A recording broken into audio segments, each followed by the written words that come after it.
Thanks, Tim. It's a real pleasure to be here, and thank you, Peter, also for the introduction. It was a complete quirk of fate that my previous job in head office was to head up our global partnerships and sponsorships programs, and then to find myself 2 months before the Sydney Games taking place to move here as managing director of our business. So brilliant to be on the receiving end and see it come to life as you've seen there from Tim. I think I've just got a few slides, and that's the thing I want to mostly mention really is, and this is the title of my point here really is, this is more than just a sports sponsorship. I've been lucky enough to be involved in many sports sponsorships, whether it be Wimbledon tennis or motorsport or America's Cup sailing, Rugby World Cup and things like that. This was something different for us, and earlier there was conversations around short-term or long-term. This was very much deep within our business. It was long-term. Prince Harry and his team came to see us about 6 months before the London Games and said, we've got this idea, as Tim said, from the Warrior Games, but we need some help and we need some backing, otherwise we can't make it happen. And Land Rover in particular has got a long history with military. We've supplied militaries around the world with vehicles, so there was a real deep relevance. But fundamentally, it was about creating something where we could also involve our business into the centre of it. And key for us, if I press the right button here.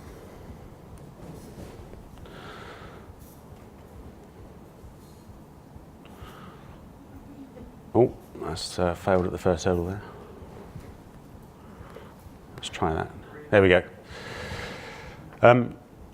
Key for us here was to embed it into our business in many ways that would have legacy. And you can see here when we're talking about how we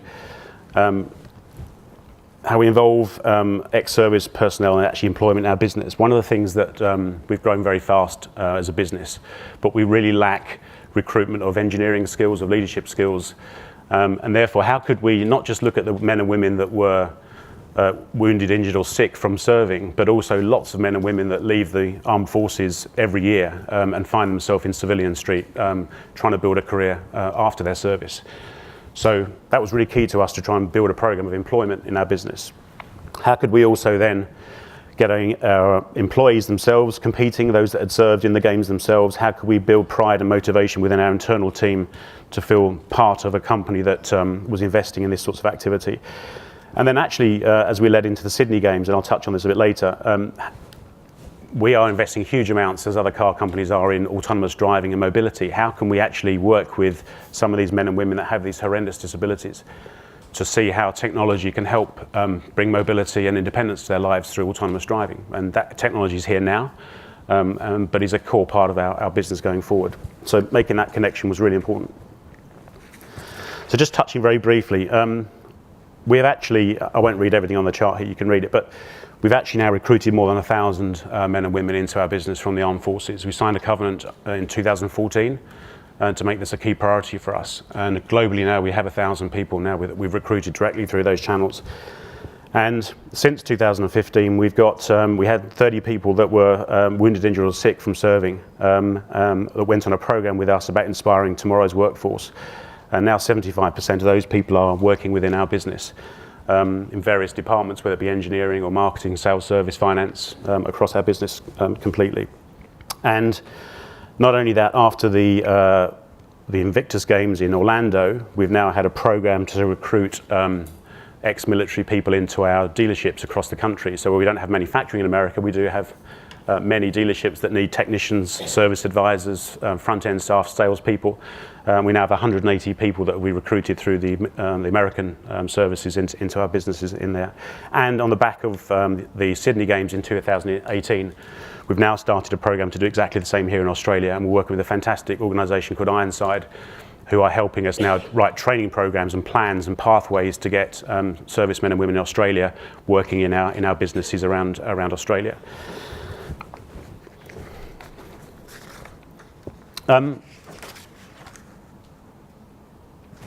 There's also some fantastic stories, personal stories, which I haven't got time to go into now, but involving our own people in recruitment. We've had 8 of our own people employed in the business competing in the games, and to follow their journeys and create that direct contact into the rest of our organisation as they compete to make it real and live has really, really important. And then we had also, it was the previous slide actually, but loads of pledges and devices where our employees can back those people competing.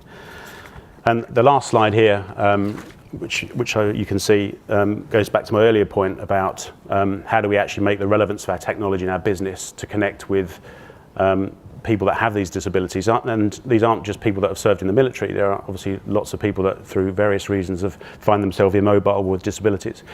And I think actually the industry is on the cusp of creating some fantastic technology where true autonomous driving, which we call level 4, which exists today, we just need the legislative infrastructure and technology to make it happen in real life, where the men and women that previously have not been able to be that mobile can therefore be mobile through this technology in true autonomous driven vehicles. So that's a huge amount of our investment every year is going into that future. I think although half of my background in my career has been pure marketing, I didn't actually want to go into too much of that in this session because in the sense of the future of brands and what brands can do. Yes, we had a campaign and we had a manifesto and we had some assets that sort of tried to connect our values with the Invictus Games. But for us, it was more about investing in the long term as presenting partner in something that we felt deeply about, something that was going to help improve our business through recruitment, something where we could apply our technology know-how to help people's outcomes. And so I would categorise it more of a CSR type investment. We rarely bring the brands of Jaguar and Land Rover together actually. Nearly all of our other sporting properties, they exist in their own channels because they're very different in personality and customers. For this, it was more of a company initiative where we brought the two brands together and we had a creative. And we did have some fantastic outcomes as well. That might be a little bit difficult to read, but our improvements in our metrics and our return on investment versus previous games for Sydney were fantastic. You know, we really worked hard on making sure the brand was visible. It's hard working with the ABC in terms of being public broadcasting and the rules they have around branded. So you had to be clever about how you got your brand to stand out. But we did that, and the multipliers that you can see there versus the previous games in Toronto were really pleasing. And for these things to be sustainable, you do have to have a scorecard. And we every investment that we make, particularly in sponsorships and partnerships in sports areas, we do have a scorecard that we use. I haven't put the actual figures in there for obvious reasons, but 7-to-1 return on investment for us was the best we saw against all the other games. Normally our benchmark would be 4 to 1 or 5 to 1 or better than. So this really performed well. We haven't got some of the brand tracking research yet. This is probably about 2 weeks too early as a session to have that data. But we know from previous games where we've done the qualitative and quant research that we get uplifts in those key measures of that you can see on the screen there. So I guess the message is, yes, there was a commercial aspect to this. You know, to invest many millions over the 4 games that we have. Needs to have a commercial back to it, so you know that you're getting a return to our shareholders and our business. But actually this partnership is fundamentally much more than that. It was about a deep-seated value set that we had to invest in this wonderful cause. And I've continued to be humbled, and it was interesting seeing the film that Tim showed, by just the memories I have of the men and women that you talk to that have been on those journeys. And it's absolutely not about the winning, it's about getting to the start line for many of those people. And the last point to make, it's as much about the hidden injuries as it is about the physical injuries. You know, PTSD and those mental illnesses are very difficult for those people to overcome, and this inspiration and the opportunity to compete for their country and have that as a goal through their rehabilitation was massively important for hundreds and hundreds of people. So that gives you a flavour, and onwards and upwards. We haven't yet confirmed, although we're working behind the scenes to continue our partnership with The Hague in 2 years' time. And I hope personally, even though I'm now in Australia, that it becomes something that the business supports for many years to come. Thank you.